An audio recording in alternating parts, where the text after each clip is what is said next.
Welcome to Edwardian Sleep Stories. Before tonight's journey begins, let me know where you're listening from. Now, settle in, let your shoulders soften, let your breathing slow, and allow the day to drift quietly away.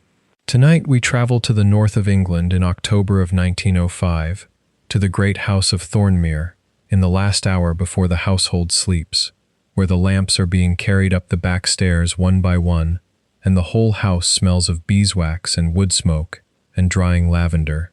Among them is Charlotte Ferris, a 53-year-old housekeeper, carrying one heavy ring of keys, one small leather-covered account book, and a sorrow she has folded away as neatly as she folds everything else, a daughter given up to service in another county 20 years ago, and a silence between them she does not know how to mend. She expects only her usual round of the house, the locking of the doors, and the same shallow, watchful sleep of a woman responsible for everything. But tonight, the old linen woman of the house, Hannah Sowerby, who has kept the presses at Thornemere for 51 years and is soon to leave them, will sit with her by candlelight over the great airing press and teach her something about the folding and unfolding of things that are put away. This is the story of Charlotte Ferris, and of one quiet October night in a sleeping house, when a woman who had spent her life keeping everything in perfect order discovers that some things are folded away, not to be forgotten, but to be kept safe until they can be brought out again. So close your eyes, breathe gently, and let the candlelight and the smell of clean linen carry you through warmth and quiet and sleep. Thornemere was a great house, but it was not, at this hour, a grand one. By day, it was all its public rooms, the marble hall, the long gallery with the pictures, the drawing rooms where the family and their guests moved through the afternoons, in a soft murmur of talk and teacups. But at 9:30 on an October evening, when the family had gone up and the guests were few and the great fires were being banked for the night, Thornemere drew back into itself, into its other life, the life below and behind the grand rooms, the working life of stone passages and back stairs and small warm rooms, full of the smell of the things that kept a great house alive. The still room, the linen room, the housekeeper's room, the long, cool larders, the stone-flagged scullery where the last pans were being scoured. This was Charlotte Ferris's country, and she knew every foot of it in the dark. She could have walked the whole of the working half of Thornemere blindfold, down the stone passage from the kitchen, past the bellboard and the larders, round by the still room and the housekeeper's room, to the foot of the back stairs, and up and along, to the linen room and the servants' hall and the maids' attics under the roof. She had walked it 10,000 times. She knew where the stone dipped, worn in the middle of a step, and where a door stuck in wet weather, and which board in the passage spoke, if you trod its end. It was the part of the house nobody saw and nobody praised, all bare stone and whitewash and honest use, and Charlotte loved it far better than the marble and the pictures above, because it was the part that worked, the part that kept, the part where the real life of the house was carried on by women's hands, in the warm dark, while the grand rooms slept. She stood now in the still room, a small square room off the kitchen passage with a stone floor and a scrubbed deal table and shelves of blue and white jars, where the preserves were made and the herbs dried and the household's small physic kept, and she was making her last round of the evening, as she made it every evening, by the light of a single candle in a japanned chamber stick. The candle threw her shadow tall against the whitewashed wall, and picked out the labels on the jars in her own neat hand. Damson, quince, elderflower, lavender, thyme, and the bunches of drying herbs hanging from the beam, and the great copper preserving pan on its hook, polished to a low red glow. She was a tall, upright, composed woman, in a plain dark dress, with a small white collar, and the ring of keys at her waist, and everything about her was in order, because everything about her had to be in order, because she was the still point on which the whole running of the house turned. A housekeeper in a house like Thornemere held it all, the linen and the stores and the accounts, the hiring and the scolding, and the comforting of a dozen maids, the 1,000 small daily decisions that kept 40 people fed and warm and clean, and got the great machine of the house through another day. If she was calm, the house was calm. If she was in order, the house was in order. She had understood this from her first week in service, 38 years before, and she had made herself into exactly the woman the house required. Contained, capable, unfailingly composed, a woman who kept everything and let nothing show. She checked the still room. The fire was safe behind its guard. The window was fast. The jars were in their order. She noted, in the small leather-covered book she carried, that the elderflower was low and must be made up next summer, and she took up her candle and went out into the passage, where the stones struck cold up through her thin house shoes, and turned toward the linen room, because there was a light under the door. There should not have been a light under the door at 9:30. Charlotte Ferris did not like things that should not be, and she went toward the light with the small frown of a woman whose order has been disturbed, her keys chiming softly at her waist, and her candle throwing its moving shadow along the whitewashed passage. Past the bellboard where the little bells hung silent now, past the closed doors of the larders, to the linen room, from under whose door came the soft, warm yellow light of another candle, and, when she stopped and listened, the small sound of someone quietly folding cloth. Before we go through that door, you should know what Charlotte Ferris carried, folded away, in the part of her that she kept as neat and closed as any press in the house. She had not always been a housekeeper. She had been, once, a girl, and then a young woman, and she had married, a groom, on a different estate, a good-looking, good-natured, unreliable man named Thomas Ferris, whom she had loved with the whole of a heart she had not yet learned to fold away, and who had given her one child, a daughter, and had then, when the child was 3, gone off to try his luck in the new railway works in the north, and had died there, of a fever, within the year, leaving Charlotte a widow at 26, with a small daughter and no means. There was, in those days, for a woman in her position, one respectable road, and it led back into service. But service, in a great house, was not a life that had room in it for a child. A housemaid, or a still-room maid, lived in, slept in the attics with the other maids, was on duty from 6 in the morning until the family went to bed, and could no more keep a 3-year-old by her than she could keep a horse in the scullery. And so Charlotte had done what such women did, what her own mother had done before her, what was so common that no one thought to call it a tragedy. She had placed the child, her daughter, Emily, named for Charlotte's mother, had gone to Charlotte's sister in a village 40 miles off, to be raised among cousins, while Charlotte went back into service and sent money every quarter and came, when she could be spared, which was seldom, once or twice a year, for a day. She had told herself, at every stage, that it was for the best, that it was what any good mother would do, that a child was better raised in a home with other children than dragged up in the attics of a great house, or worse, put to the parish. And all of that was true. It was entirely true. And it did not touch, in the smallest degree, the thing underneath it, which was that Charlotte Ferris had given away her only child, and had watched her grow up at 40 miles distance in another woman's house, calling another woman aunt, and, Charlotte sometimes feared, in her heart, mother, and had made herself, over the years, into a visitor in her own daughter's life, a well-dressed, composed, slightly formal lady, who came twice a year with presents, and could not, would not, dared not, let herself weep at the leaving, because if she once began, she did not think she would be able to stop, and a woman who could not stop weeping could not keep her place, and a woman who could not keep her place could not send the money, and so on, round and round, the whole iron logic of it, tightening.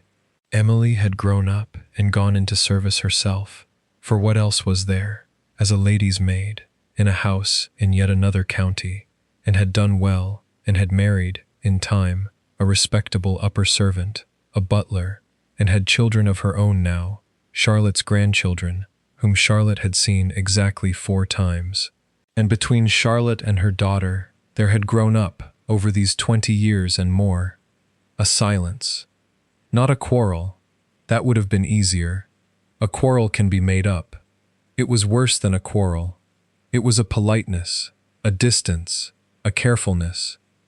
They wrote, at the proper seasons, Emily's letters neat and dutiful and telling nothing, Charlotte's the same, and they met, once a year or so, and were kind and correct, and could not reach each other across the folded-away years, across the 40 miles and the aunt, and the presents and the leavings, across the great central unspoken fact that Charlotte had given her away, and that neither of them had ever, in all this time, found a way to say what that had cost, or to forgive it, or to be forgiven, or even to name it, so that it lay between them, folded, put away, growing neither better nor worse, only older and more deeply creased, and harder every year to take out and shake open.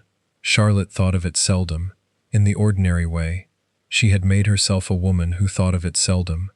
But it was there, folded in the bottom of her, and there were nights, she was 53 now, and there were more of these nights than there had been, when she lay awake in her narrow bed in the housekeeper's room, and felt the whole weight of it, the given-away child, the 20 years of distance, the silence she did not know how to break, and did not weep, because she had long ago forgotten how, and lay watchful and composed in the dark until the house woke. She had had, that very week, a letter from Emily. It lay now, answered dutifully and put away, in the drawer of her writing table.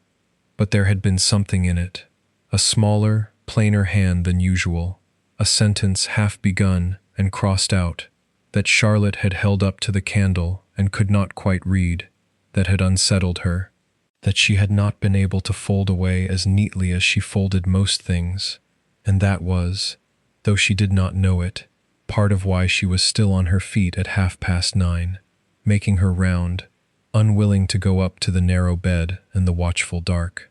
She remembered, though she tried not to, the particular leavings. Twice a year she had gone the 40 miles, in her good dark traveling dress, with her presents wrapped neat, and she had spent her one day, and she had had to go back on the evening coach. And the child, Emily, at 5, at 7, at 10, had stood at the gate of Charlotte's sister's cottage to see her off, and had waved, politely, the correct small wave of a well-brought-up child seeing off a visitor. And Charlotte had waved back and smiled and got into the coach and kept the smile fixed until the cottage was out of sight, and only then, alone in the corner of a jolting coach in the dusk, had let it go, for the length of the drive, and then folded it away again, before the town, before the house, before the maids, before anyone could see. 20 years of such leavings. And she had told herself, each time, that this was strength, that a woman who could fold it away and go back to her place and send the money was a better mother than one who wept and clung and could keep no place and send nothing. And perhaps it was true, but the folding had gone on so long, and the press had been opened so seldom, that she had half forgotten there was anything inside it but neatness. The linen room at Thornemere was the warmest room in the house, and one of the most beautiful, though no one who was not of the household ever saw it. It ran the length of the east wing on the ground floor, a long room with a low ceiling and a great stove at one end that was never let go out, so that the air in it was always warm and dry and smelled, gloriously, of clean linen and lavender and the faint sweetness of the beeswax with which the presses were polished. Along both long walls stood the presses, the linen presses, great cupboards of oak and mahogany as tall as a man, with wide, shallow drawers below, and, above, the airing shelves behind paneled doors, where the household's vast stock of linen was kept, the sheets and pillow slips, the tablecloths and napkins, the towels and dusters and dishcloths, the dust sheets and the chair covers, hundreds upon hundreds of pieces, every one marked in the corner with the house's name and a number, every one accounted for in a book. For a great house ran on linen the way a ship ran on rope. There were beds without number to be made and remade, tables to be laid twice and 3 times a day, guests to be received, each with fresh everything. And behind all that visible whiteness lay this long, warm room and the endless patient work of keeping it, the washing, in the great wash-house across the yard, on the Mondays that filled the whole place with steam, the drying and the mangling and the ironing with the flat irons heated on the stove, and then the folding and the airing and the putting away and the taking out and the mending and the marking and the counting, world without end. There was a whole language to it and a whole calendar. The great wash came but once a month in such a house, for washing was heavy work and hard on the cloth, and so the stock had to be vast, linen enough to go a month between washes, hundreds of pairs of sheets, thousands of napkins, so that there was always clean, always aired, always ready. And between the washes came the daily offices of the linen room, the sorting of the soiled from the sound, the counting out for the beds and the tables each morning, the counting in each night, the endless watch against loss and theft and moth and damp. Every piece was marked, in the corner, in marking ink, or in fine white thread, with the house name and a number, and every number was written in a book, and the book was balanced like a merchant's ledger, so that at any hour of any day, the linen woman could say exactly how many of everything the house possessed, and where each piece was. On a bed, on a table, in the wash, on the airing shelf, in the mending basket, or folded away in the press. It was a system as intricate and as complete as any in the house, and it ran, silent and unseen, beneath all the visible whiteness of the great rooms, and almost no one above stairs ever gave it a thought, which was exactly as it should be, for the mark of good keeping is that it does not show. And over all of it, for 51 years, had reigned Hannah Sowerby. She was the linen woman, a position that in a house like Thornemere was almost a priesthood, held by one woman for her whole life, passed on like a mystery. She had come to Thornemere as a girl of 13 in the year of the Queen's accession to help in the wash-house, and had never left, and had risen to be the keeper of the linen, and had kept it, with an authority that even the housekeeper did not question, for over half a century. She knew every piece in the presses by touch in the dark. She knew which sheets were the fine ones for the best bedrooms, and which the strong ones for the servants' hall. She knew the age of every tablecloth, and the history of every darn. She knew, it was said, linen, the way a shepherd knows sheep, each one particular, each one known. And she was old now, past 70, and her eyes were going, and her hands, though they still knew their work, were slow, and it had been settled, gently, kindly, but settled, that at the new year, Hannah Sowerby would leave the presses she had kept for 51 years and go to live with a niece in the town, and that a younger woman would take the linen room, and that an age would end. Charlotte Ferris knew all this. It was she who had had to arrange it, as tactfully as such things could be arranged, and it had been one of the hardest things she had done in her years at Thornemere, because Hannah Sowerby was not merely an old servant. She was the soul of the place, the longest thread in the whole fabric of the house, and to fold her away and put her by felt like a kind of small death, and Charlotte, who folded everything away so easily, had found this one very hard to fold. She had thought of it as a duty done, a difficult matter settled, and had not let herself feel it further.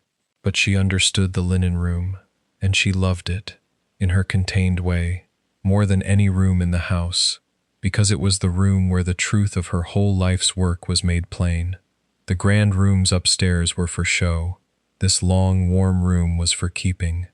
Here everything was in order, not to be admired, but to be ready, folded, aired, marked, counted, put by, so that whatever the house needed, whenever it needed it, could be brought out clean and whole and sweet.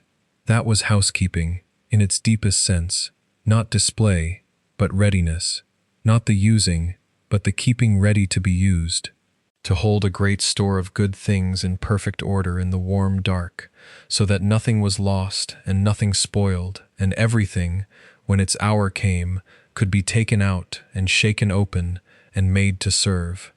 Charlotte had made her own heart into such a room, she sometimes thought, on the rare nights she thought about it at all. She had folded everything away, the love, the grief, the given-away child, the whole unruly stock of a woman's feeling, folded it neat, and marked it, and put it by in the warm dark, in perfect order, so that nothing showed and nothing spoiled. And she had told herself that this was keeping, that it was all still there, folded, safe, ready to be taken out when its hour came. But the hour never came. That was the thing she did not let herself think. The presses of her heart were in perfect order, and the drawers were full, and everything was folded neat and put away, and no hand ever opened them, and no piece was ever taken out and shaken open and used, and the whole great careful store of her lay year after year in the warm dark, kept and kept and kept, and never brought into the light. She pushed open the linen room door. The old woman was sitting at the long folding table in the middle of the room, in the warm yellow light of a single candle, with a great pile of table linen before her, folding. She looked up when the door opened, without alarm, without hurry, and her face in the candlelight was a wonderful thing, brown and soft and infinitely creased, like a russet apple kept all winter, with small, bright, dark eyes that had grown dim for distance, but were still sharp for anything within the reach of her hands. "Mrs. Ferris," she said. She gave Charlotte the courtesy title that the upper servants of a great house wore, whether they were married or no. "You'll be on your round. I'll not be long. I couldn't sleep, and there's no sense lying awake when there's linen wants folding, so I came down to it." "You should not be down here at this hour, Hannah," said Charlotte, but she said it gently, because one did not scold Hannah Sowerby. One might as well scold the house itself. "The stone's cold in the passages, and your chest. My chest is my own affair, and it's outlasted a deal of people that fussed over it," said the old woman placidly, folding. "Sit you down a minute, Mrs. Ferris. You're never off your feet, and it's late, and there's a warm here and good company, if I do say it myself, and the linen'll not mind an audience." She patted the bench beside her with one soft, slow hand. "Sit. You look tired to the bone, if you'll forgive an old woman saying so. There's a tiredness in your face I've watched grow this 12-month, and I'll speak of it before I go, for there'll not be many more chances." Charlotte hesitated. It was not her way to sit down in the middle of her round, in a working room, at 9:30, with the doors not yet locked. But the room was very warm, and the candle was kind, and the smell of the clean linen and the lavender was the smell of the one thing in all her life that had never let her down, and Hannah Sowerby was going away at the new year and would not be here to sit with much longer, and Charlotte Ferris, to her own faint surprise, drew out the bench and sat. "There now," said Hannah, satisfied, and went on folding. Charlotte watched her hands. That was the thing you could not help watching, with Hannah Sowerby, her hands, folding. 51 years of it had made them into something past skill, into a kind of grace. She took up a great damask tablecloth, 12 feet of it, that would have defeated a younger woman, and she did not fight it or wrestle it. She found its center by touch, and gave it one small shake so that it fell open and true, and then she folded it, edge to edge, corner to corner, smoothing each fold with the flat of her hand, turning it, folding again, and again, until the whole vast cloth lay in a neat, firm rectangle, no bigger than a book, every edge square, every corner sharp, the damask pattern lying all one way, so that the light ran along it like water. She did it slowly, and she did it perfectly, and she made no more of it than a woman might make of buttering bread. "You do it so easily," Charlotte said, and was surprised to hear a kind of wistfulness in her own voice. 51 years, Mrs. Ferris. Hannah set the folded cloth on the pile and took up another. There's nothing you'll not do easy after 51 years, if you've a mind to do it well. The hands learn it, and then the hands do it, and the head can go where it likes. She shook the next cloth open. I've folded I couldn't tell you how many mile of linen in this room, and thought about Ido. I couldn't tell you what all, the whole time my head off in 100 places, while my hands stayed here and did the work. It's a great gift, a thing your hands can do without you. It leaves the rest of you free. She folded, edge to edge, corner to corner. Charlotte watched her and thought that she had never, in all her years at Thornemere, truly stopped to watch this. The actual work of the linen room, the thing itself, folded 1,000 times a day in this warm room, and never once regarded.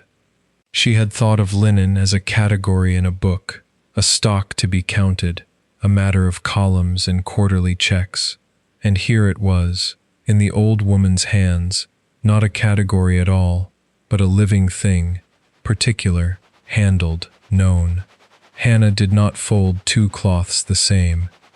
She turned each one over first, reading it with her fingers.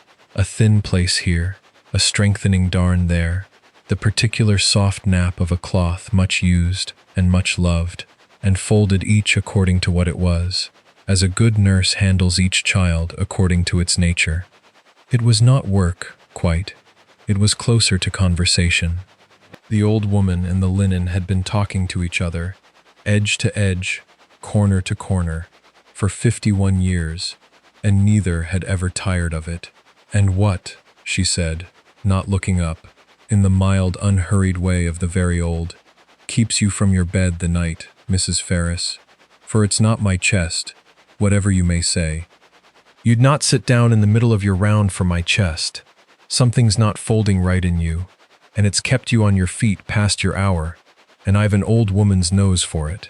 Sit, and fold a napkin or two, if your hands want work, and tell me or don't tell me as you please, but you'll sleep the better for the sitting, I think, either road.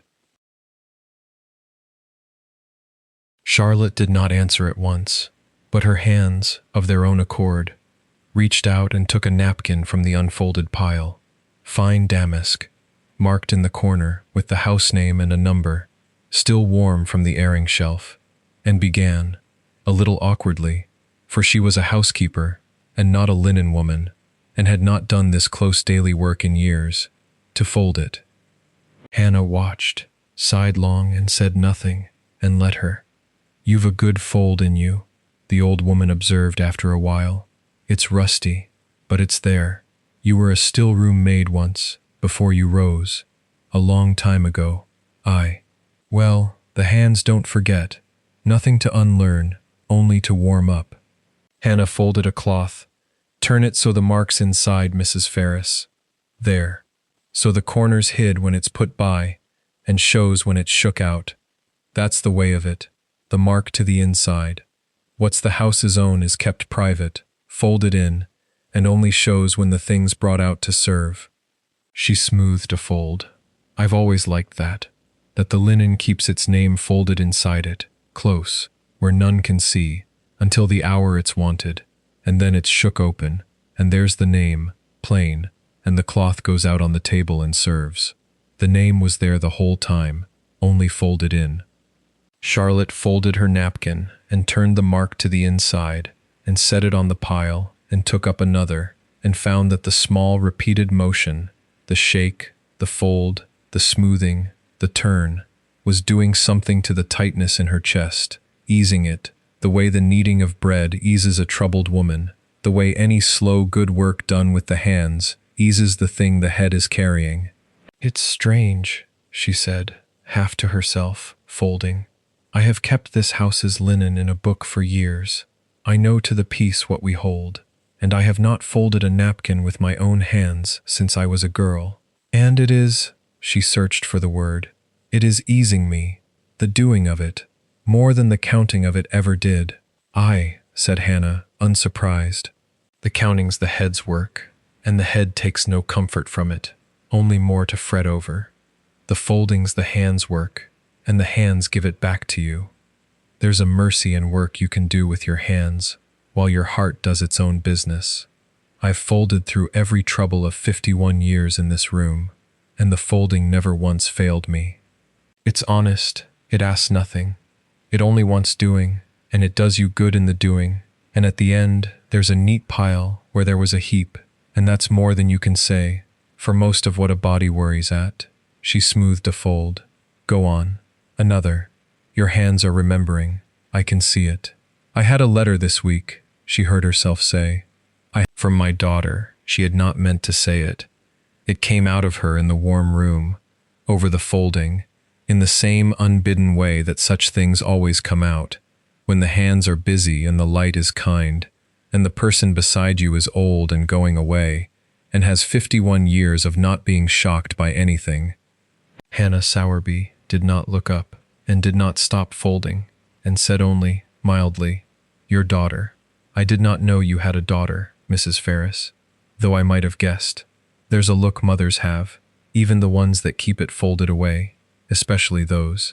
I sent her away, said Charlotte. And then, because the folding was easing something, because the room was warm, because Hannah was leaving, and there would not be many more chances, when she was 3. When her father died, and I had to go back into service, and there was no room in service for a child. I sent her to my sister, 40 miles off, and I saw her twice a year, and she grew up calling my sister's name, and I sent the money, and I told myself it was for the best. Her hands went on folding, steady now, the shake, the fold, the smoothing, the turn. And it was for the best. It was. There was no other way, and I would do the same again. And it has stood between us, all her life, and mine, folded away, never spoken, 20 years and more, and I do not know how to. She stopped. Her hands had stopped. I had a letter this week, and there was a sentence in it, half written and crossed out, that I could not quite read, and I have not been able to fold it away, and that is why I am sitting in the linen room at 9:30 at night, folding napkins with an old woman, instead of lying in my bed.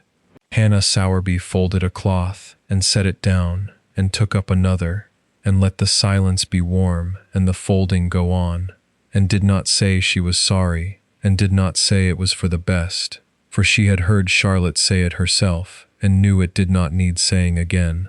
What did it say? She asked instead, gently. The sentence you couldn't read? I couldn't read it. It was crossed out. Aye, but you'll have made out a word. One always does. What word did you make out, Mrs. Ferris, under the crossing out? Charlotte was quiet a long moment, her hands still on the half-folded napkin. Mother? She said at last, very low. I made out the word mother. She has never called me mother, not since she was 3. It has always been aunt for my sister, and nothing much for me, or ma'am, near enough. So careful we have both always been. And there it was, begun, in her hand, mother, and crossed out, as though she began to write it, and could not, and crossed it out, and wrote something careful instead. Charlotte's voice was not quite steady, and I have been carrying that crossed-out word all week, and I cannot fold it away. Hannah Sowerby folded her cloth to the end, edge to edge, corner to corner, and smoothed it flat, and set it on the pile, and then, for the first time, she stopped folding, and laid her soft, slow old hands flat on the table, and turned her creased apple face to Charlotte in the candlelight.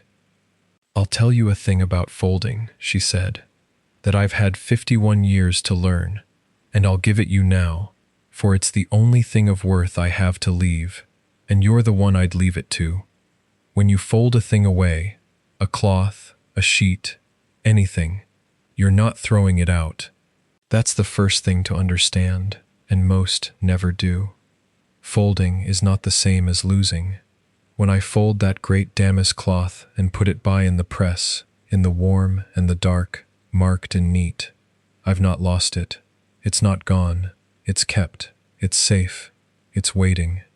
And the day the house wants it, a great dinner, a wedding, a christening, I go to the press, and I take it out, and I shake it open, and there it is, whole and clean and sweet, the very same cloth, ready to serve. The folding kept it. The folding was never the end of it. The folding was how it was made ready for its hour. She turned her dim, bright eyes on Charlotte. But there's a wrong way to fold, Mrs. Ferris, and I've seen it, and it breaks my heart every time. There's folk that fold a thing away and then never open the press again. They fold it and mark it and put it by, in perfect order, and then they lose the key, or they will not turn it, or they forget the press is there, and the cloth lies folded in the dark, year after year, and it is not used, and it is not shook open, and it is not brought into the light. And do you know what happens to linen that's folded away and never opened? No, said Charlotte. It rots on the fold, said Hannah Sowerby. That's what happens. I've found them, in old houses, in presses no one had opened in a generation. Beautiful linen, fine as any, folded away perfect by some careful woman long dead, and never once taken out, and it's fallen to pieces along the folds. The very folds that were meant to keep it have cut it through. For linen that's never aired, never shook open, never used, goes weak exactly where it's folded. The fold that was meant to keep it safe becomes the place it tears. And you open such a cloth that's lain folded 50 years, and it comes apart in your hands along every crease into neat rotten squares, and it's fit for nothing but the rag bag, and it breaks your heart, for it was kept so careful, and it was lost for all that, lost by the very keeping. She folded her hands and was quiet a moment. I've thought about it many an hour, she went on, in 51 years of folding, how the very thing that saves a cloth will destroy it, if you do nothing but the saving. A fold is a kindness. It keeps the linen small and neat and safe in the dark. But a fold is also a wound, a little, for it bends the threads against their nature, and if you never open it, never let the threads lie straight and breathe, the little wound of the fold goes deep and deeper, till it cuts clean through. The saving and the destroying are the very same act. It's only the airing that tells them apart. Air the cloth, open the fold, let the threads lie straight and breathe, and the fold's a kindness, and the linen lasts 100 years. Leave it folded, never opened, and the same fold that saved it kills it. Same crease, same cloth, all the difference in the world, and the difference is only whether a living hand opens it, now and again, and shakes it out into the light. The candle burned, the stove ticked. Charlotte Ferris sat very still with a half-folded napkin in her hands. "You've a store of things folded away in you, Mrs. Ferris," said Hannah gently. "Anyone can see it. A great careful store, all in perfect order, marked and neat, in the warm dark, your girl, the love of her, the grief of the sending, 20 years of it, folded away so nothing shows. And you've told yourself it's kept safe, and so it is, so it was. But it's lain folded a long time now, and never shook open, and never brought into the light, and never used, and linen that lies folded too long, however careful it's kept, rots on the fold. It tears exactly where you creased it to save it. And that crossed-out word in your girl's letter," the old woman's voice was very soft, "that's the sound of the press being tried, Mrs. Ferris. That's her hand on the door of it, after all these years." She reached for the word, and the word was there, folded inside. Mother. It was there the whole time, folded in, like the mark on the napkin. And she began to shake it open. And then she was afraid it had rotted on the fold, afraid it would come apart in her hands, and she crossed it out, and folded it back, and wrote something careful instead. She reached out and laid one soft, slow hand over Charlotte's still ones. "The question is not whether it's folded, my dear. Everything worth keeping gets folded away for a while. The question is whether you'll open the press before it rots. Whether you'll take it out and shake it open and air it and use it while there's still strength in the cloth. For there is, yet, I can tell. It's not rotted through, not yet, but it's been folded a long, long time, and it's asking to be opened, and you'll not have it forever. Charlotte could not answer.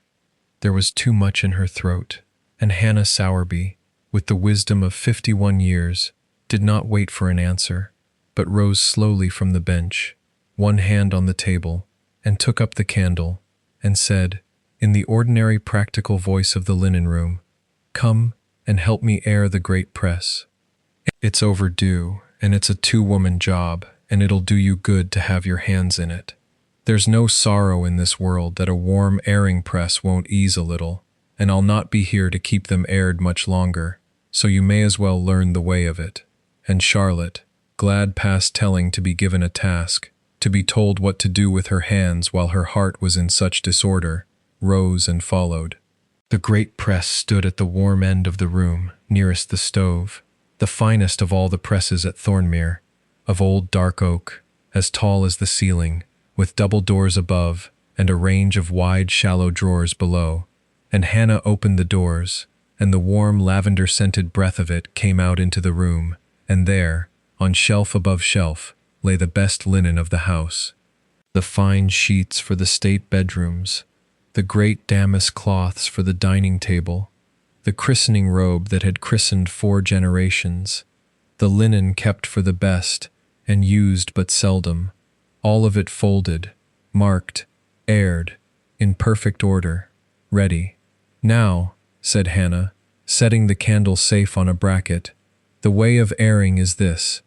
You take out each piece and you shake it open, right open, don't be timid, let it fall its whole length, and you hold it a minute to the warm, and you look it over for any sign of damp or moth or the yellowing that comes with time, and you feel it, whether it's kept its strength, and then you fold it fresh, along different lines than it lay before, so it never wears the same crease twice, and you put it back.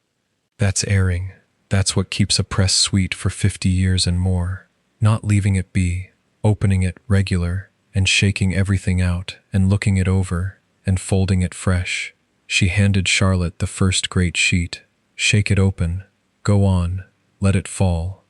And Charlotte took the fine old sheet in both hands, and lifted it, and let it fall open, and it fell its whole white length in the candlelight, cool and heavy and sweet, a great pale banner of linen unfurling in the warm dark room, and something in Charlotte's chest unfurled with it, some folded thing shaking open for the first time in 20 years, and she stood holding the whole open length of the sheet up to the warmth with her arms spread wide, and the tears were running down her face at last, freely, without her being able to stop them, or wanting to, and she did not fold them away. She had not wept in 20 years. She realized it even as it happened, that this was the first time since the early days of the sending, since she was a young widow of 26, that she had let herself weep, that she had folded even her tears away, all this time, marked and neat, in the warm dark, and never once shaken them open.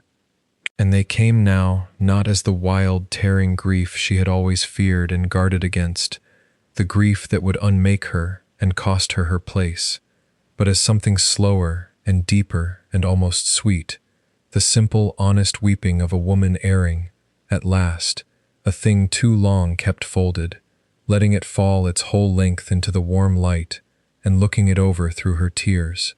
"And there," said Hannah Sowerby softly, from the other side of the great open sheet. "There, my dear, that's the way. Shake it right open. Let it all fall. It's been folded a long time." She did not come round the sheet, and did not touch her, and did not tell her to stop. She only stood on the other side of the great white banner of linen, and let the housekeeper weep behind it, into it, held up by the very work of airing. And after a while she said, "You look it over now, while it's open. That's part of the airing. Don't just weep and fold it back. Look it over.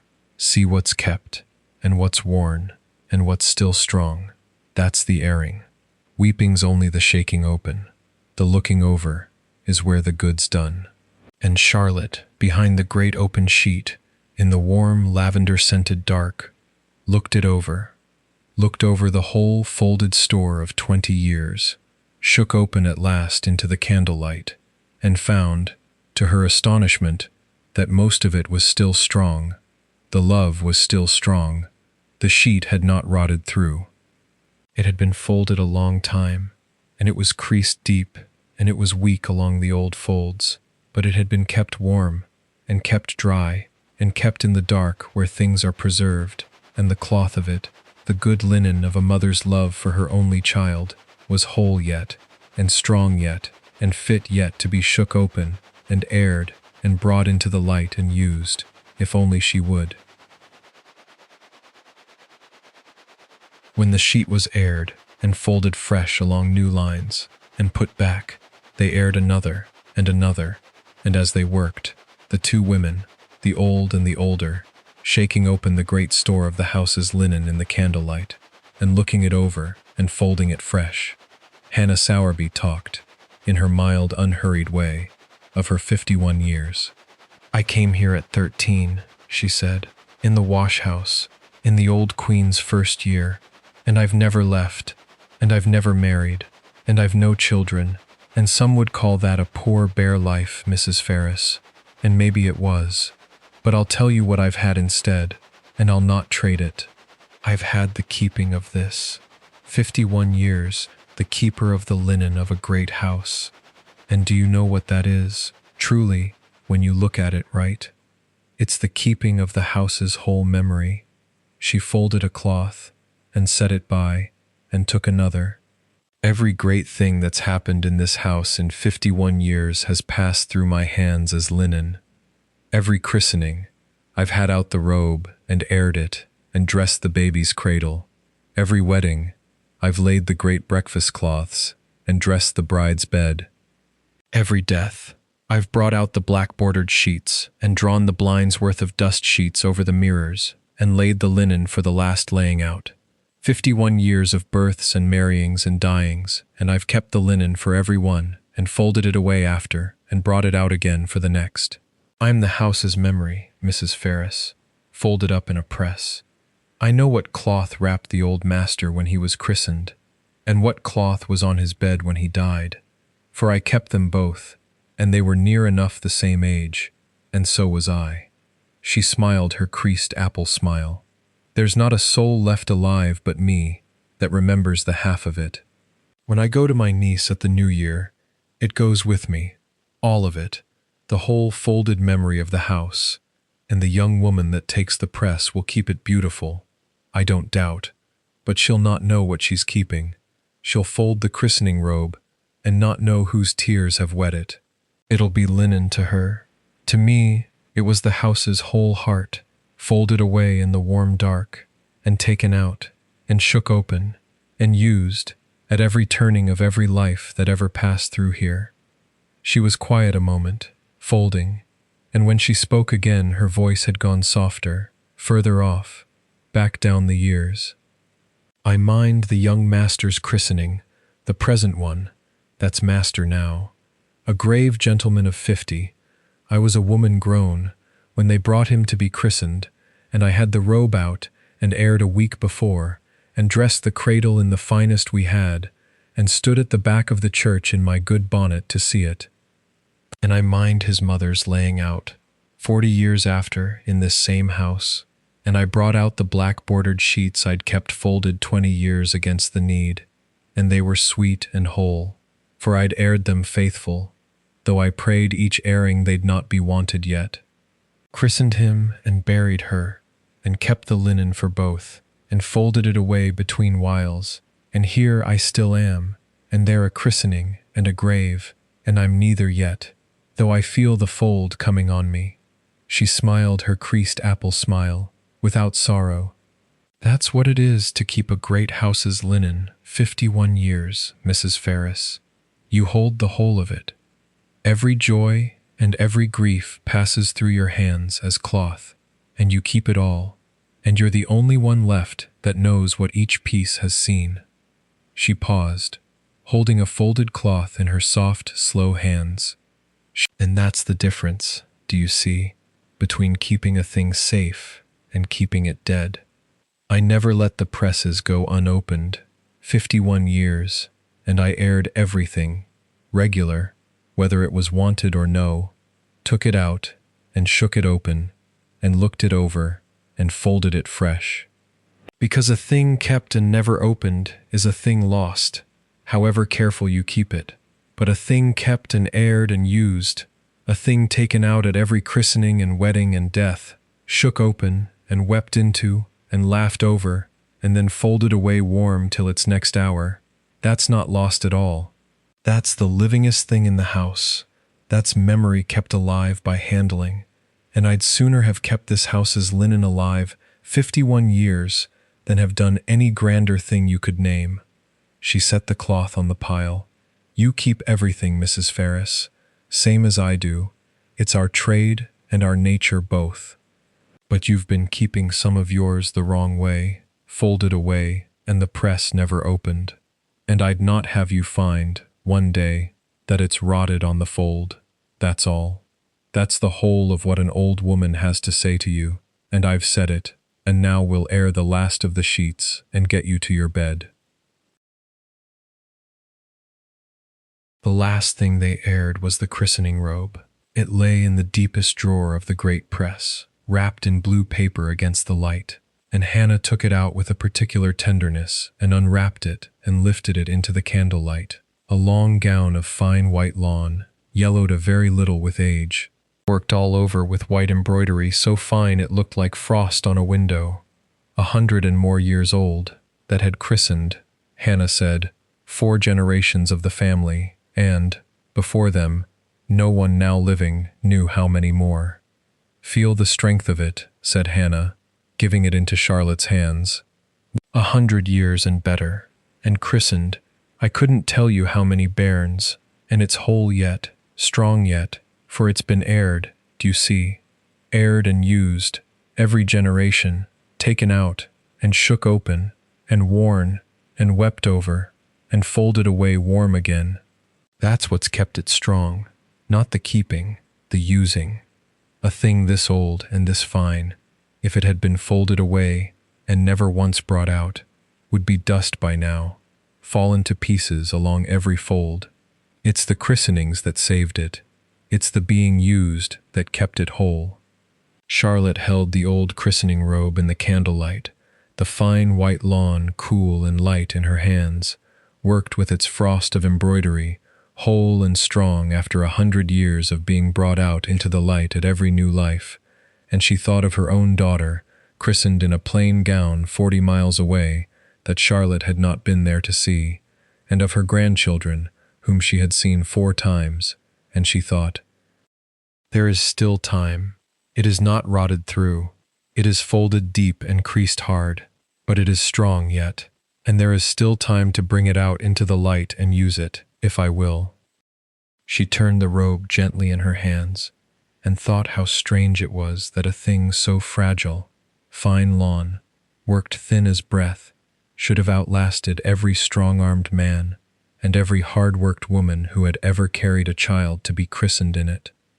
And she understood that it had outlasted them precisely because it had been handled, cherished, brought out, and shaken open, and wept over, and worn, and folded away warm, generation after generation, never once left to lie forgotten in the dark. The fragile thing, aired and used, had outlasted the strong things left to themselves. And she thought that perhaps the love between a mother and a child was the same, a fragile thing, fine as lawn, that would nonetheless outlast every stronger and coarser tie, if only it were handled, aired, brought out into the light and used, and would fall to dust along its folds if it were not. "Hannah," she said, "when you go to your niece at the New Year, you will not be forgotten here. I will see to it. The young woman who takes the press, I will tell her what each thing is, whose tears have wet the christening robe. I will write it down, all of it, everything you tell me, so that it is not lost when you go, so that she knows what she is keeping." Charlotte's voice was steady now and warm. "The house's memory will not go with you into the dark. I will keep it aired." Hannah Sowerby looked at her for a long moment in the candlelight, and her dim, bright eyes filled, and she reached out and took Charlotte's hand in both her own soft, slow ones. "That," she said, "is the kindest thing anyone has said to me in 51 years. And it's the right thing. That's the keeping done proper. Not folded away and lost, but handed on, aired, kept alive." She pressed Charlotte's hand. "And you'll do the same for your own, now, won't you? You'll not fold your girl away and lose her on the crease. You'll open the press. You'll write to her, not the careful letter, the true one, and you'll shake the whole thing open at last, before it rots." "I will," said Charlotte Ferris, and knew, saying it, that it was true. "I will write to her tomorrow, the true letter, and I will find out what the crossed-out word was trying to say, and I will tell her," her voice caught and steadied, "I will tell her the word was there the whole time, folded inside, like the mark on the napkin, only folded in." They wrapped the christening robe again in its blue paper and laid it back in the deep drawer, and closed the doors of the great press upon all its aired and freshened store, and the linen room was warm and sweet and in perfect order, and it was past 11 o'clock, and the house slept all around them.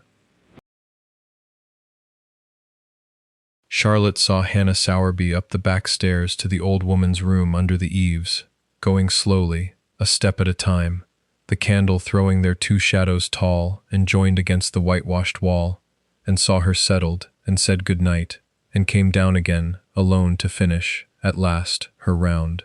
She locked the doors. That was the housekeeper's last office of the night, and she did it as she had done it every night for years, going through the sleeping house with her candle and her ring of keys, from door to door, turning each great lock with its particular weight and click, making the house fast against the dark. But she did it tonight differently, not as a woman shutting things away, but as a woman who had understood, at last, the difference between shutting away and keeping safe. She went through the still, dark, sleeping house, and it was very beautiful to her, more beautiful than it had ever been. The marble hall lay full of moonlight from the great window, cold and silver. The long gallery slept with its pictures, generations of the family looking down out of the dark, all of them christened, most of them married, all but the living ones laid out at the last, in linen Hannah Sowerby had kept.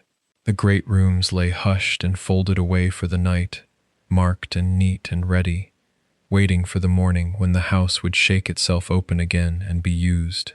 She stopped, on her round, at the great window on the half-landing, where the moon came in over the sleeping park, and stood a moment looking out.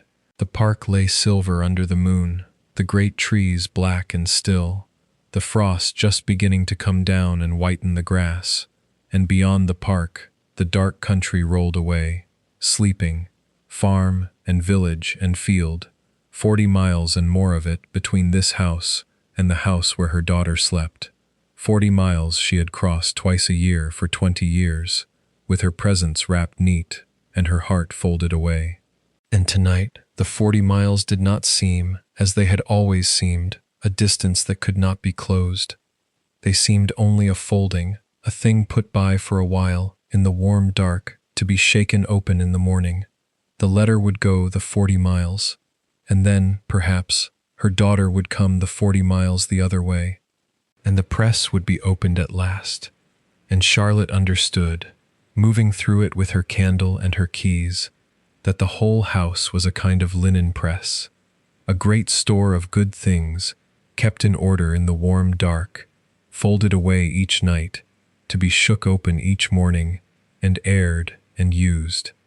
That keeping was not the opposite of living, but the servant of it, that everything was folded away only so that it might be brought out again, whole and sweet, when its hour came. The house did not shut itself away at night to be forgotten. It folded itself away to be ready, And in the morning the doors would open, and the sheets would be shaken out, and the tables laid, and the whole great store brought into the light and used, and folded away again at night, and brought out again, world without end, kept alive by the daily handling, never once left to rot upon the fold. She came at last to her own room, the housekeeper's room, small and warm, with its writing table and its narrow bed and the drawer where Emily's letter lay, answered and put away. She did not go to bed at once. She set the candle on the writing table and drew out the letter and unfolded it and held the crossed-out sentence up to the light one more time. Mother, begun, and crossed out, and something careful written instead, and this time she did not try to fold it away. She let it lie open on the table in the candlelight, and she took a fresh sheet of paper and dipped her pen, and sat a moment with the pen above the page, gathering herself, gathering the whole great folded store of 20 years, to shake it open at last into words. And then, because she was very tired, and because the true letter wanted daylight and a rested heart, and not the small hours of a long night, she laid down the pen and left the fresh sheet waiting, and left Emily's letter lying open beside it, unfolded, in the candlelight, the first thing she had left unfolded and open on purpose in 20 years, and she undressed, and lay down in the narrow bed, and blew out the candle, and lay in the warm dark of the sleeping house. But she did not lie watchful. That was the difference. For the first time in more years than she could count, Charlotte Ferris lay down in the dark and did not stand guard over anything, because the press was open, and the letter was unfolded, and the true letter was waiting for the morning, and there was nothing more, tonight, to keep. She lay in the warm dark and let herself feel, for the first time in 20 years, the whole of the thing she had folded away. It did not tear her apart, as she had always feared it would. That was the discovery of the night, and Hannah Sowerby had known it all along, that the thing folded away in the warm dark was not a wild beast that would savage her if she opened the door, but a great store of good linen, creased and long kept but whole, that had only been waiting all these years to be shaken open and aired and used. She let it fall open now, its whole white length, in the dark of her mind, and she looked it over, the way Hannah had taught her, not just weeping into it, but looking it over, seeing what was kept, and what was worn, and what was still strong. The love was still strong. And she had feared, in the deep unspoken part of her, that 20 years of folding might have starved it, might have creased it through, might have left her a woman who no longer truly loved the daughter she had given away, only performed the correct motions of a mother twice a year. And she found now, shaking it open in the dark, that this was not so, that the love was whole and strong and fierce, that it had been kept alive in the warm dark all these years, folded close, marked to the inside, and that it had never once stopped being there, only stopped being shown. The name had been folded inside her the whole time. Mother, like the mark on the napkin, folded in, close, where none could see, until the hour it was wanted. And the hour was here. That was the other discovery. Emily had reached for the press. The crossed-out word was a hand on the door of it, a daughter of 25, or was it more, a grown woman with children of her own, reaching after all these years for a word she had not used since she was 3, beginning to write it, and then afraid. Afraid, exactly as Charlotte had been afraid, that it had rotted on the fold, that to shake it open would be to find it fall into pieces along every crease, and crossing it out, and folding it back, and writing something careful instead. 2 women, mother and daughter, 40 miles and 20 years apart, each with the same great store, folded away in the warm dark, each afraid to open the press, each carrying the other's name, folded close inside, unshown, unspoken, growing older and more deeply creased with every passing year, and each keeping it, in her own careful way, safe, and each in danger, now, of keeping it too long, of losing it on the very fold that was meant to save it. But not lost yet, not rotted through, strong yet. There was still time. Charlotte lay in the dark and composed, in her mind, the true letter she would write in the morning. Not the careful letter, the true one. She would tell Emily that she had seen the crossed-out word. She would tell her that she had begun the same word herself, 10,000 times, in 20 years of letters, and crossed it out, every time, afraid. She would tell her that the word had been there the whole time, folded inside her, close, marked to the inside, and that it had never rotted, that it was strong yet, that it was only folded, and that she was ready, at last, to shake it open, and air it, and use it, if Emily was. She would tell her about Hannah Sowerby, and the linen, and the presses that wrought on the fold. She would ask her to come, not for a formal visit, twice a year, presents and leavings, but truly, to sit in a warm room and shake the whole thing open at last, mother and daughter, before it was too late, while there was strength in the cloth. And she would sign it. She formed the word in the dark, and it did not frighten her, it warmed her, like linen off the airing shelf. She would sign it, Mother. Her hands, folded on the coverlet in the dark, came open. Her shoulders, which had held the whole house and the whole folded store for so many years, came down, and the tightness in her chest that she had carried, folded, for 20 years, eased and eased and eased, as the great store shook slowly open in the warm dark, and was aired at last, and looked over, and found to be strong, and made ready, not to be folded away again and lost, but to be brought, in the morning, into the light, and used. Sleep came. It did not ask permission. It came the way warmth comes up through a great house, from a stove kept burning at the heart of it. Not suddenly, not all at once, but by slow degrees, spreading room to room through the sleeping dark, easing the cold out of the stone, filling the whole place with a low, even kindness that asked nothing and covered everything. It began as sleep so often does, in the hands, those capable hands that had turned 10,000 locks and folded 10,000 cloths, and held a great house together for so many years, that had held the crossed-out letter up to the candle all week and could not fold it away. They lay open now on the coverlet, unfolded, at rest, and the day's work and the year's watchfulness and the 20 years' folding went slowly out of them, finger by finger, and they grew warm and heavy and still. Her breathing lengthened and deepened and dropped down into her body, slow and even, like the breathing of the sleeping house all around her. The house held her in its warm dark. She could feel it around her, the great sleeping shape of it, folded away for the night, made fast and safe by her own hand, every door locked, every fire banked, every store in order, the whole household breathing slow in the dark, from the family in the state bedrooms, to the maids in the attics, to the old linen woman under the eaves, who had kept the presses 51 years, and would keep them a little while yet. And Charlotte, at the warm heart of it, in her narrow bed, let go of the last of her keeping, because there was nothing more, tonight, to keep. The letter was unfolded. The press was open. The true words were waiting for the morning.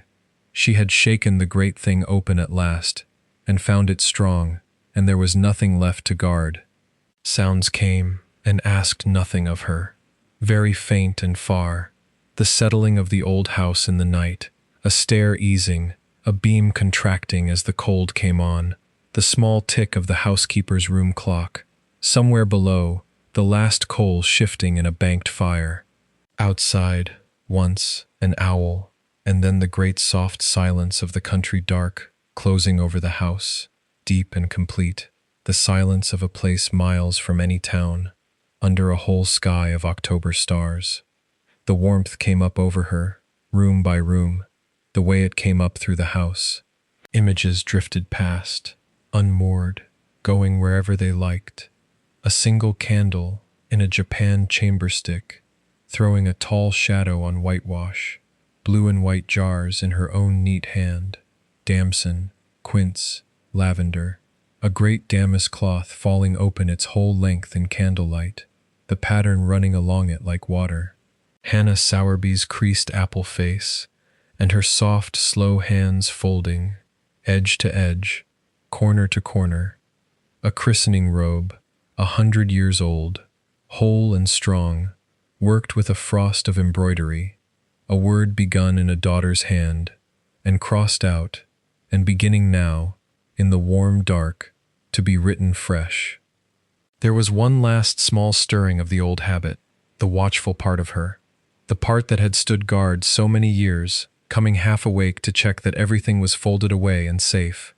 And it rose, and looked, and found the press standing open, the letter unfolded, the great store shaken out into the light, and for one moment the old habit almost reached to fold it all away again, neat, marked to the inside, safe in the dark.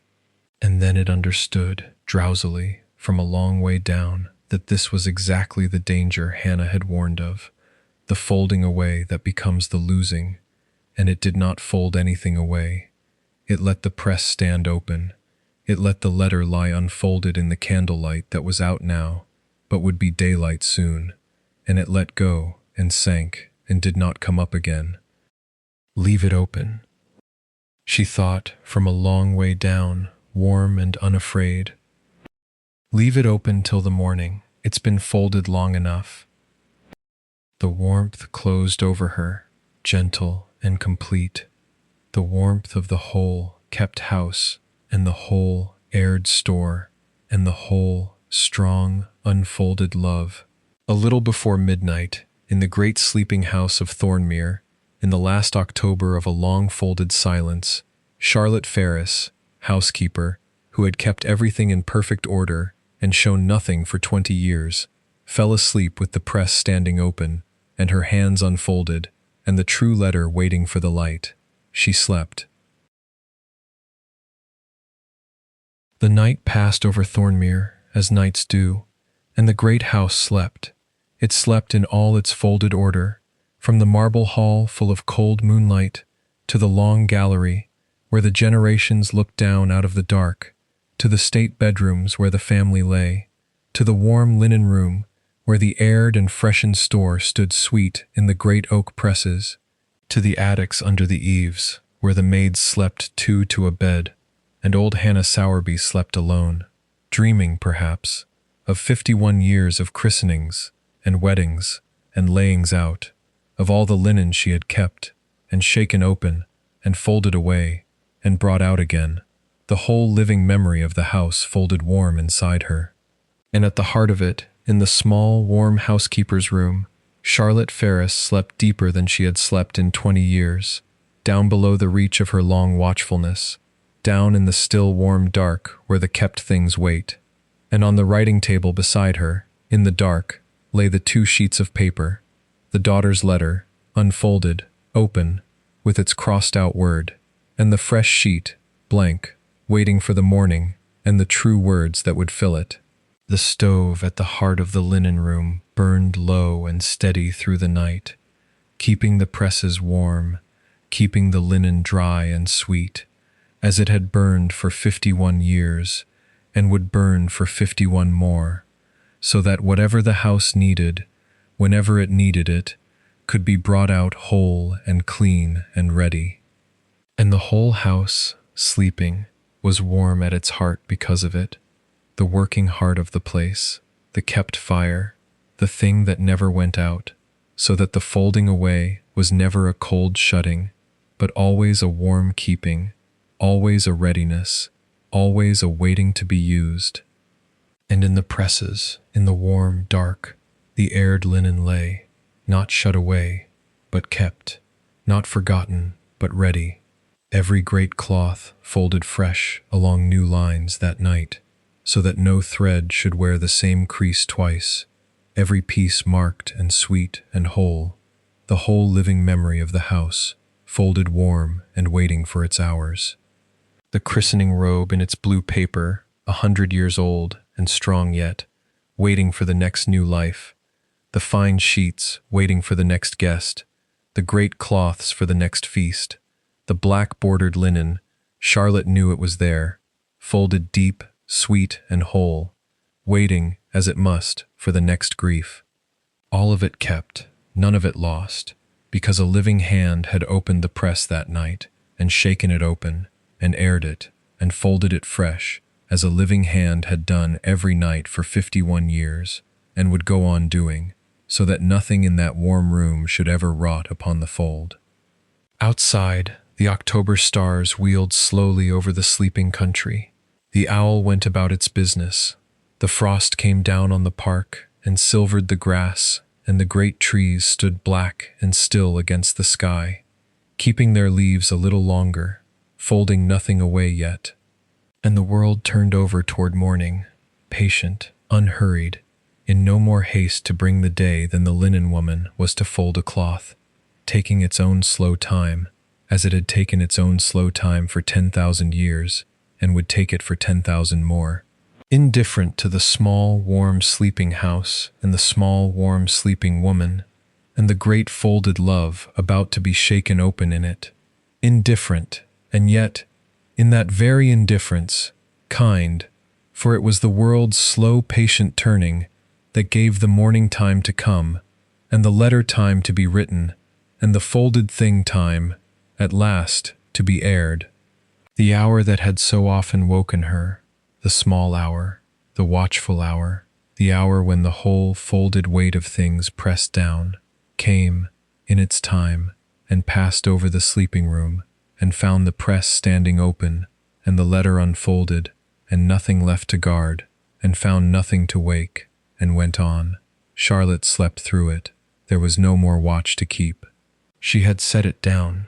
Toward 6, the sky in the east began to pale, behind the black trees of the park, from dark to gray to a soft cold pearl, and the first thin light came into the housekeeper's room, and fell across the writing table, across the 2 sheets of paper lying open there, the daughter's letter and the waiting blank, the light finding them, at last, unfolded, in the open, ready. Charlotte woke a little after 7, when the pearl light had turned to the plain gold of an October morning, and a bar of it lay across the writing table and across the 2 sheets of paper waiting there. For a moment, she did not know where she was in time, not the year, not the 20 years, not the long folded silence, and it was the most extraordinary sensation, simply a warm woman in a warm bed, in a small quiet room, with gold light coming in, and the whole house beginning, below her, to wake and shake itself open for the day. Then she remembered, all of it, and it did not press her down. Charlotte Ferris lay still a moment, and took the measure of herself, the way she would take the measure of a store she had not opened in years, carefully, without judgment, seeing what was there. She had slept, deeply, for the first time in longer than she could remember. Her hands lay open on the coverlet, and in her, where for 20 years there had been the great folded store, kept in the warm dark and never opened, there was now, she felt for it, an openness. The press stood open still. The thing was shaken out, and aired, and found strong, and there was no wish in her at all to fold it away again. She rose, and washed, and dressed. Plain dark dress, small white collar, the ring of keys. For she was still the housekeeper, and the house must still be run, and there was breakfast to see to, and the day to set in motion. But before any of it, before she unlocked a single door or shook the great house open for the morning, she sat down at the writing table in the gold light and drew the fresh sheet toward her and dipped her pen, and she wrote the true letter. She wrote it plainly, and she wrote it warm, and she did not cross anything out. She told her daughter that she had seen the crossed-out word and understood it, and that she had begun the same word 10,000 times and crossed it out every time, afraid. She told her about the linen and the presses that wrought on the fold, and the old woman who had taught her, over one night's folding, the difference between keeping a thing safe and keeping it dead. She told her that the love had been there the whole time, folded close, marked to the inside, and that it had never rotted, that it was strong yet, that it was only folded, and that she was ready, at last, to shake it open and air it and use it before it was too late, while there was strength in the cloth. She asked her to come, not for a formal visit, truly, to sit in a warm room, mother and daughter, and shake the whole thing open at last. And she signed it, the word warm in her hand, like linen off the airing shelf, like a name folded inside a cloth and shaken at last into the light. She signed it, Mother. She folded the letter, for even the truest things must be folded to be sent. But she folded it, she noticed, with the writing to the inside, and the direction out, marked to the inside, the way Hannah had taught her, so that what was private was kept close and folded in, and would show, plain and whole, only when the right hand opened it, in the right house, 40 miles away, and shook it open into the light. She sealed it and set it for the morning post, and only then did she take up her candle's daytime cousin, the plain bright morning, and her ring of keys, and go out to unlock the doors, and shake the great house open for the day. Below her, Thornemere woke. The maids came down the back stairs with their cans. The kitchen fire was blown up bright. The still room jars caught the morning light, and in the warm linen room, old Hannah Sowerby was already at the great press, shaking open the day's linen for the airing, folding it fresh along new lines, keeping the house's whole memory alive with her soft, slow hands, as she had kept it 51 years, and would keep it, yet, a little while. Charlotte went down to them all, through the house she kept, the great warm folded store shaking itself open for another day, and in her pocket, waiting for the post, lay the one thing she had ever folded with the writing to the inside on purpose, the true letter, the shaken open thing, the name at last brought into the light, folded, but folded to be opened, kept, but kept to be used, put away, but only until, in 40 miles and a day or two, a daughter's hand would open the press at last, and shake it open, and find it whole, and find it strong, and find the word that had been there the whole time, folded close inside, only waiting, all these years, for its hour to be aired.